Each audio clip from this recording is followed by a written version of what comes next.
இன்றைக்கு இந்த குற்றச்சாட்டை வைக்கக்கூடிய இந்த திமுகவினருக்கும், திமுகவில் இருக்கக்கூடிய இணையதள ஊப்பிகளுக்கும், குறிப்பாக உதயநிதி ரசிகர்களுக்கும், தமிழ்நாட்டில் என்ன நடக்குதுன்னே தெரியாது. உங்க கட்சியில நடக்குதுன்னு தெரியாது. இந்த ஆட்சியில் நடக்குதுன்னு தெரியாது. அப்போ மலேசியன் கவர்மெண்ட்டை பத்தி எல்லாம் தெரிஞ்ச மாதிரி நீங்க பேசலாமா? அப்போ அங்க இருக்கக்கூடிய அந்த அரசாங்கம் என்ன மாதிரியான விதிமுறைகள் வச்சிருக்குது?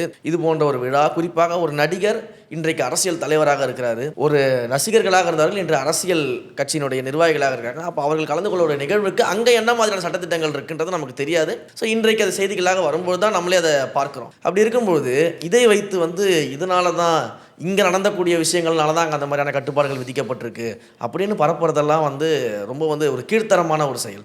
அவருடைய கடைசி படம், அவர் ஒரு இசை வெளியீட்டு விழா நடத்துறாரு.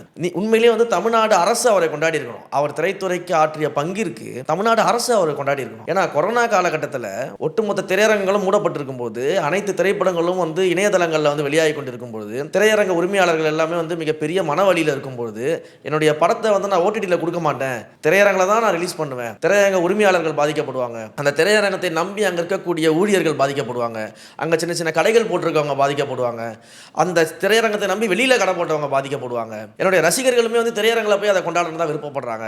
அப்போ இத்தனையும் இருக்குது, இத்தனை பேரோட வாழ்வாதாரம் இருக்கிறது, இத்தனை பேரோட மகிழ்ச்சி இருக்கிறது.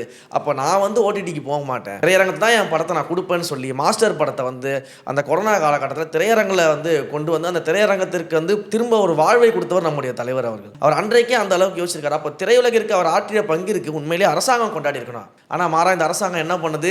தன்னை எதிர்த்து ஒரு அரசியல் கட்சி துவங்கிட்டாரு. தனக்கு ஒரு சரிசமமான இடத்துல இன்றைக்கு 2026 தேர்தலில் நம்மை வென்றுவிடக்கூடிய சக்தியாக அவர் மாறிட்டாரு. அப்படிங்கிறதுக்காக நீங்கள் என்ன பண்ணுறீங்க? உங்கள் குடும்ப ப்ரொடக்ஷன் கம்பெனி வச்சு ஒரு படத்தை எடுத்து அந்த படத்துக்கான ப்ரமோஷன் வேலையை நீங்கள் பண்ணிக்கிட்டு இருக்கிறீங்க.